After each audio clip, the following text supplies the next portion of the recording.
Imagine if you were to reincarnate in a world where society's roles were reversed. The men who were supposed to provide for the household were now taking care of it. Now it was the women who harassed men on the street whistling at them. And to make matters worse, our protagonist ends up reincarnating in a fat body. Would he be attractive enough to survive in this jungle of crazy women? This is the story of the chubby guy who trained and became a geechad to dominate this inverted world. Our story begins with a chubby boy sitting on his bed, astonished by what he sees on his phone. He has been reborn in this world, but it seems that the social roles of men and women are reversed. At this moment, it has already been 2 days since he arrived in this world, but he still hasn't gotten used to this fat body. In his past life, he was a famous alpha male emperor. However, now he is in a world where men are being mugged in the streets by girls. Women have the role of giving birth, but it is the men who take care of the child and the house. Besides all this being strange, the spiritual energy of this world is low, and it won't be easy to regain his power. In his past life, he fought a very powerful demon, and both lost their bodies. It seems that only his soul survived and ended up reviving. Now he is in the body of Lin Mo, a rich and spoiled boy from a private school, thoughtful. He wonders if that demon also revived, so he must live as Lin Mo until he regains his strength. That's why even an emperor needs to go to school. Looking around, he assumes that his family isn't too bad. Still, that house is smaller than his last fish tank. In his memories, it seemed that his parents died in an accident and his grandmother was in the hospital with advanced Alzheimer's. His distant aunt took on the role of guardian after being abandoned, and along with her, his family also moved. Before he knew it, everything that belonged to him was already his aunt's, and his quality of life had decreased. Walking through the house, the boy approaches a table. The one with the hair that looked like a cow had licked it was named Ying Jun, and the other was Zikwan. The boy's aunt appears, saying he arrived just in time to discuss his studies, and that Yanahe was right, mentioning that school was a joke. Hearing the name his aunt mentioned, the boy becomes thoughtful. In his body's memories, his grandmother organized a wedding for him before she had Alzheimer's, and the girl's name was the same. However, she was shocked when she learned about it disdainfully, asking how he could go out as someone fat like him. While crossing the street, he was accidentally hit by a truck. When that happened, his aunt canceled the wedding, thinking that it was incredible, because the emperor of his generation would have to marry someone from that world by another woman's decision. Still in the kitchen, his aunt asks if he is listening to her. The boy says it was nothing, telling her not to arrange another marriage for him. Observing Lin's expression, the woman thinks he seems different. Unexpectedly, there seemed to be a feeling of inexplicable tyranny. Then Lin sits at the table, thinking that he hasn't had an appetite since he started his diet, but for that body not to starve, he should take it easy. Picking up a piece of food, he thinks it smells good.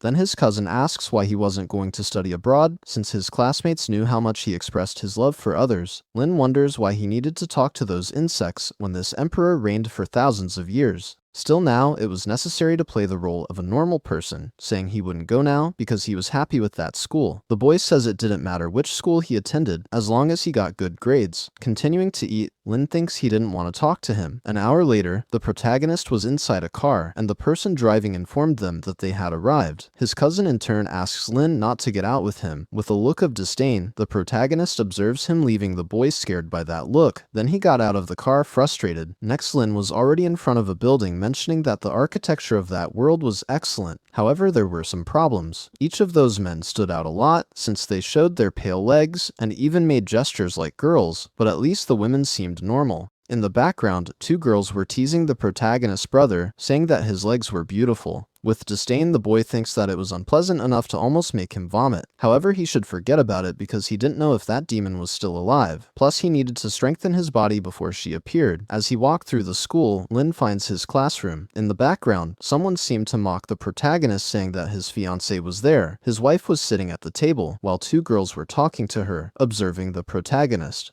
His wife was sitting at the table, while 2 girls were talking to her. Observing the protagonist, she didn't seem to like his presence. Lin thinks it's incredible how unbearable mortals can be. The boy heading towards his desk leaves Yan Hui confused. While sitting down, he thinks about how he could resume his cultivation in some way. Someone taps him on the shoulder, saying he should believe her when she said he couldn't like her. This was a girl with red hair giving him advice. Remembering the girl, Lin thinks she must be the classmate of that body. Continuing to speak, the girl questions how he could like someone from the 2nd class. Noticing Lin still quiet, she assumes she has spoken too much, saying that there was still a chance connects with Yanhui, who might like him if he lost a bit of weight. Then the protagonist asks her to just say what she wanted to say. The girl asks how he knew she was plotting something, and Lin mentions that she wasn't that kind. Next, the girl really wanted to ask him a favor, requesting to play a game with her, saying it wouldn't take long, and as a reward, she would introduce him to a girl more beautiful than Yanhui. There is a mountain that cannot be reached alone, but she had contacts to help climb directly, so she was thinking of going during the summer, mentioning that the place was impressive at night, and he would regret refusing to go there. Lin thinks of a rumor that high mountains attract spiritual energy, and that mountain was the closest in the region, so there was a high chance it had energy at the top. Also, it was a great opportunity for that body to lose weight by climbing the mountain. Accepting the proposal, he mentions that he wasn't good at games making her happy. The girl says they would have a match against an idiot from class 3 who loves to pretend to be good. Sometime later in the computer room, the girl mentions that she had reserved the room just for them, so no one would bother them. Sitting in the chair, she asks Lin to connect to a user. Then, the protagonist enters his password, successfully logging into his account. Inside the game, the boy looking at a window says it was a competitive action game with an immortal theme. That girl appears saying she had called the boss of that realm because he would help them. Then the boss appears mentioning that she had indeed brought a man, apparently liking the protagonist because he was a classmate of her friend. Cutting the mood, she says she would start the 3 versus 3 PvP mode. Starting to run, the girl asks them to be quiet while she would take down the enemy group. Then the protagonist's friend asks him to hide while she goes to check. Lin thinks that only legendary beings from his world can be immortal, but cultivation and everything from his world was similar to the game, assuming there was a probability that there were immortals in that world, so he should be careful. While sitting, a notification appears that someone had died. That girl from before appears apparently stressed. Starting to run again, she says she made a mistake and now would take revenge. However, she ends up dying again, repeating the cycle of running again, but now the protagonist's friend would help. Even so, it was of no use. Outside the game, the protagonist's friend is furious because even the boss of that realm couldn't defeat that person, telling the protagonist to be careful because Flying Feather was on the way. But Lin was completely calm. While running, the boy thinks he had developed his fighting instincts over thousands of years, capable of using them even in games. Throughout all this, the other team was still behind the protagonist, while 2 girls fawned over the person playing. Then, the girl says he couldn't escape from her. Looking back, Lin realizes someone is following him. Stopping to run, he thinks it was an emperor, and that's why he had never been chased. Noticing that Lin had seen her, the woman quickly hides.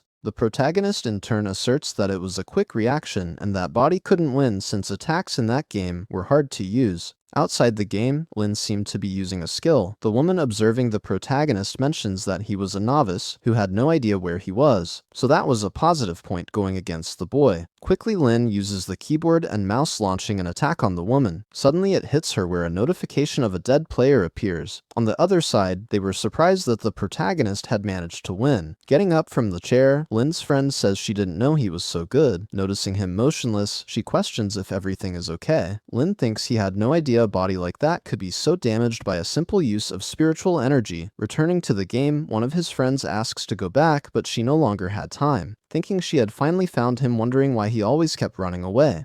But this time, she would kill him going after the protagonist. Meanwhile, the boy ran without stopping. Noticing that the girl had found him again, he thinks he should boost the lower part of his body again, throwing his sword towards the woman. Then she questions if the boy wanted to hit her from so far away. At that moment, her leg gets hit where she ends up falling to the ground. Looking at the sword in her leg, she wonders if that was a warning to stop following him. Outside the game, one of her friends says they should stop chasing him. The girl in turn asks if she knew the other side, asking to contact them right now. Sitting in the chair, she murmurs the protagonist's name. On the other side, the protagonist's friend receives a call from those girls wanting to see her. Approaching Lin, his friend says he was amazing, suggesting to play a few more matches, but the boy didn't want to play anymore, asking her not to forget the promise he had made before. Sometime later, Lin was already near his house. Inside his room, the boy lies down, mentioning that his body was very fragile. The next day, while going to school, his cousin calls him, asking him to explain to his classmates that the marriage with Yanhui was not real. Then the protagonist says there was no need to explain what was false. As he was leaving, his cousin says he was very arrogant. Inside the classroom, his friend notices his presence, asking if he knew who that girl from before named Xiao Yutang was, mentioning that incredibly she was from his school. It seemed he had been through a lot since he lost his love, mentioning that the girl wanted to see him, and he didn't need to worry because she wouldn't do anything to a guy. But before he could finish the the sentence with a threatening look, the protagonist watches him. Suddenly, he doesn't complete the sentence mentioning that it wasn't Momo baby. Then, a girl approaches the protagonist's table. That was Yan Huer saying they needed to clarify things, and he should say it was just a fake marriage. Lin's friend says she was going too far. After all, Lin Mo is just a boy and should have more compassion. The girl questions what that had to do with anything, and if she liked the protagonist. Jumping into the conversation, the boy says that whether it was true or false, there was no possibility of him being with the girl asking her to leave. Yanhui says he was being too full of himself and didn't know how much that bothered her, so he should never say he would marry again. The boy in the background says Lin was very strong because he hadn't cried yet, and the other guy says that if it were him, he would leave school immediately. Then someone enters the room. That was the girl he had lost to before, accompanied by 2 more people. The people in the background mentioned that was Xiao Yutong. Rumors said she caused a lot of trouble, and everyone who got involved with her dropped out of school. Approaching Lin, the girl calls the protagonist. Apparently, Yane was her sister, asking if she wanted something. Then, the girl calls Momo Baby, which was the protagonist's profile name in the game, telling him to follow her. Meanwhile, Lin, irritated, continued sitting in the chair, thinking he was the emperor and not Momo Baby. In the background, those 2 boys ask how he got close to Uwang and why he was being called Momo Baby. His friend in turn apologizes because the girl wanted to play with the protagonist alone. She just needed to go out with her and then could do whatever she wanted. Leaving the room, Lin murmurs that those people were very annoying. At the door of his class, Utong was waiting for him, thinking he didn't expect Momo Baby to be a man instead of a woman, claiming that it was fun, because back in the day, women fought in combat skirts, but now that had become a norm for them. Then, she starts asking Lin several questions, questioning if it was him who defeated her in that game, giving an order to look for him after class, because she would duel with him alone. But Lin says she didn't play that game, and had only won by luck, saying she would go back to class. Irritated, Utong wonders if the boy didn't know who she was. Then, the other girl states that it was no surprise Lin wasn't afraid of her since there was no more love in her heart because she had been left. Utang in turn gives the order for her to bring the boy at noon. Returning to the classroom, a group of boys asks what Tang had said to him. Her friend says that the girl had been attracted to the protagonist, so she just wanted to play with him alone, asking not to worry because she would take him to Wu Mountain on the weekend and would arrange for some girls. With a threatening look, Lin tells her not to bring anyone else. Imagining supposedly illicit things, the girl feels embarrassed, saying various things, and that she shouldn't be interested in her. Then, the other girl appears saying that Utang was waiting for the protagonist. However, Lin was no longer in the classroom. In the cafeteria, Lin was eating, while people in the background teased him, saying he ate too much. At the reception, the boy asks the man to wrap it up for the trip.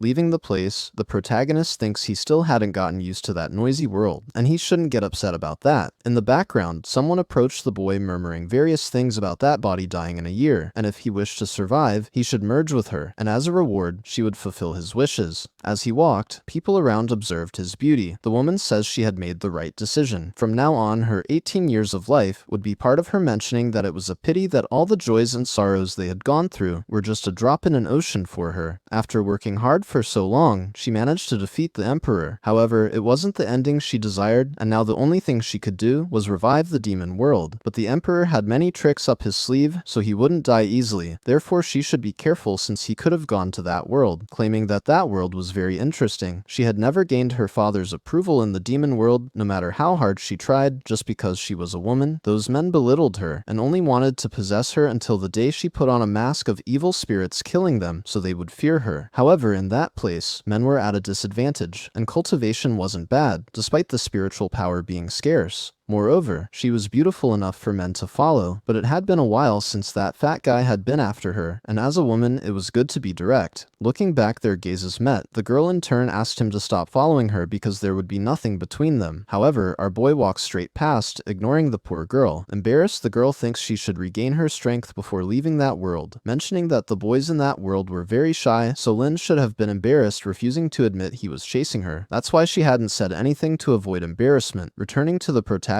he was apparently bothered, wondering why that girl was following him. Noticing that Lin was going to the terrace, he thinks he should look for another place to be alone, but he remembers that normal students never went to that place. The people in that world are spiritually and physically weak, questioning if Lin would jump off the terrace. However, that was none of his business. Even so, he still felt bothered, remembering that the friend of the owner of his original body had also jumped from a building. Heading towards the terrace, he thinks he would fulfill that body's will. Reaching the top of the building, he sees the protagonist at the edge of the terrace. Then, he uses a skill to immobilize him. However, he had forgotten that he had no spiritual power. Meanwhile, Lin calmly thinks that it was quite cold up there, so it would be better to go down for lunch. Then, that girl appears asking the protagonist to wait. While grabbing his stomach, Lin asks what she was doing. Lifting the boy, she asks the protagonist to come down, but she is surprised by the boy's weight falling to the ground with him, where she even ends up breaking a rib. On top of her, Lin says he didn't even have time to respond. Questioning what she was doing, the girl says she was just helping him because he was going to jump in an isolated place, thinking she had broken a rib because of him. Surprised, Lin thinks the girl thought he was going to jump off the building, assuming it was because in that world, men were fragile while women were strong, extending his hand to help, asking to control her imagination since he had only gone out for some air and did not intend to jump off the building. Moreover, he was not interested in her leaving the girl embarrassed, telling him to never show up in front of her again. As Lin leaves, he thinks that the woman had dismissed the help of an emperor without even knowing it, and since she didn't want help, there was nothing he could do. Back in the room, his friend asks where the young man was, mentioning that Tang was looking for him and telling him not to leave after class. The protagonist in turn says that all of this was her fault, so she should solve it on her own, but the girl says she would go with him after class to play with Tang, and if she let him win, it should be enough to leave him in peace. Even so, Lin says he wouldn't go, thinking he didn't want to lose to a little girl, even if it was just a game. His friend continues trying to convince the protagonist, but the young man says the problem was hers. The girl says she would do anything for him, but Lin had already decided he wouldn't go. Then his friend thinks she had messed up. Sometime later, the day passes. Getting up, the protagonist says it's time to leave, and shouldn't forget his promise on Wu Mountain.